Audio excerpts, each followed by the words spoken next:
Hi, my name is Oleg Vasilevsky and I am your chef today. Welcome to our show, How It's Made in Ukraine.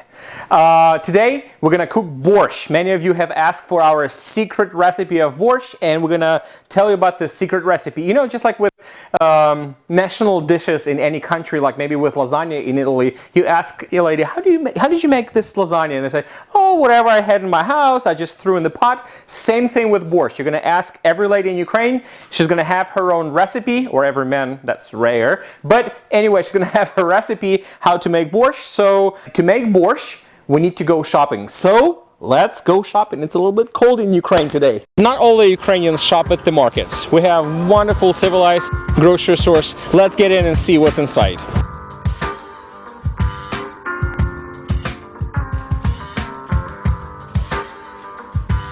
This is definitely a civilized store. Look, we can buy carrots like right in the plastic bags. We don't have to pick them from the dirt or anything. They're wonderfully washed. The same is true with the Ukrainian product beets. Same, wonderful and clean and perfect. See what the civilized store in Ukraine looks like. Need some potatoes too. I think 4 would be perfect. I don't think we need a big onion. I think this would be fine. Surely we could use it for our borscht.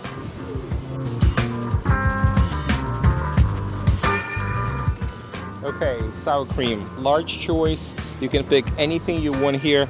I like this one. This is a really good brand. Feels really good. Now we need to pick up some meats. You know what? We do need to buy bread too. Almost forgot. Great Ukrainian dark bread. You will not find anything like this anywhere. What a selection of meat. You can buy beef and pork. I think it would be good to buy beef. I really like using ribs for borscht.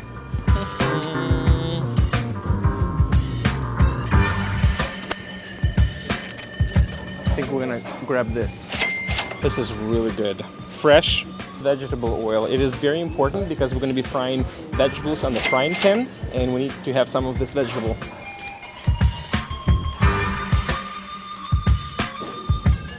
Bay leaves is one of the most important ingredients of borscht. Makes it taste incredible. Nice. Or if you don't want to spend all the money and you want a quick fix, mix, dye, X, whatever, you can always pick up borscht in a packet. Just add some water. Before we start cutting all of our vegetables, we need to put some water here and boil it. Okay, while the water is boiling, we're gonna cut our vegetables. As I said, very simple student recipe. We're gonna cut our vegetables in half, except the potatoes. We have beets and carrots and other things that we're peeling. One of the interesting things about home cooking and the food that many of you have experienced at the camp is that there are very strict regulations how kitchen staff at the camp can be cooking. These regulations were written in the 60s during the Soviet times, and the interesting thing about these regulations is that they were not really client-based, because the Soviets built a whole system on punishment. And so instead of cooking the way that the kids like at the camp, they were trying to write the recipes that no one would get sick at the camp. Because what happens is that if one child, even if this child had stomach problems before, came sick from home, it doesn't matter. If one child at the camp got sick, the camp director would have to punish the kitchen staff, and then health inspection had to come to the camp, and they would come and they had to punish the camp.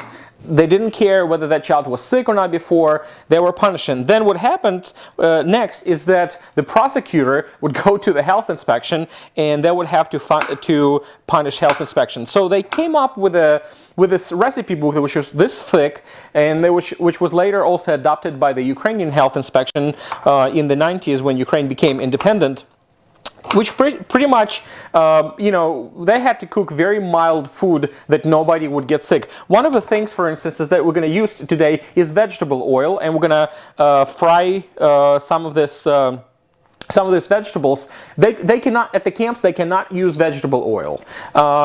We always love putting sour cream in our borscht. At the camps, they cannot put we cannot put sour creams in the borscht, so the kitchen staff has to boil sour cream with borscht, which is kind of not as good as you would imagine. Honestly, at the last two camps, the camp food wasn't that bad, yet they just couldn't, you know, fry meat, for instance, and do all the other good stuff. Okay, so we have our beets and carrots, and we'll take vegetable oil, put it in the frying pan, and take half of our ingredients and put here, which we will steam, and also we take our beets. Okay, hopefully the water is done, and we can take the rest of our ingredients and put it in the boiling water. You can use different kind of meat for borscht. Some people use pork, some people even use chicken. In my case, I use beef, and honestly, what I like the most about meat is that I usually buy ribs. Ribs really cool, and it's just really tasty with ribs. I know later, you know, the second day, especially when you eat borscht, oh my gosh. Let's put it all in the boiling water. First we take and put the meat there. And as I said, I'm boiling this meat together with vegetables, carrots, beets, and onions. And we're gonna put potatoes a little later. Ukrainian borscht wouldn't be real if we didn't have bay leaves. So we just put bay leaves and some salt. And now we can mix it. Oh gosh, it smells so good. Okay, next thing we do is we need to steam some other vegetables on the frying pan. As you know, Raduga is working with the orphans. We've been serving orphans for over 5 years, and you know, camp food is fine. I mean, we can survive. We're there for 1 week, but it is really devastating the things that we've learned about orphanages and cooking for the orphans. One of the interesting things about the orphans who've been in the system for a long time is that they're short. You can spot them just walking on the street. If there's a, you know, short teenager or an adult, you can, you know, there's a big chance that they grew up at the orphanage. And so we started asking people around, why are they short? Why are they different than others as far as their height? And what we were told is that it is just it's the same part of that corrupted system that was inherited from the Soviet times. Orphans are undernourished. So potatoes are ready, they're cut, and let's see how's our meat and vegetables doing.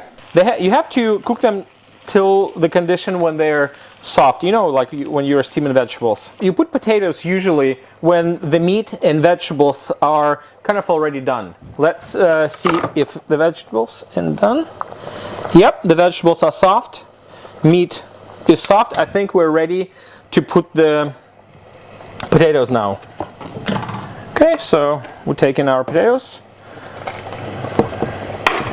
Be careful, remember that stuff there is red, so you can get yourself in trouble. Okay, let's see what's going on. You know what? I think it's ready. Potatoes are ready. Meat is ready. I had to add a little bit more of water. And now we take our frying pan and we're gonna put our vegetables that we're frying here in the borscht and boil it for about 2 minutes. Okay. Oh, it's nice. Okay, let's wait for 2 minutes and see what our borscht is like. We are ready. Borscht is ready. B-O-R-S-H-T-H, whatever, is ready. Haha! Oh my gosh, it looks good. Let's eat!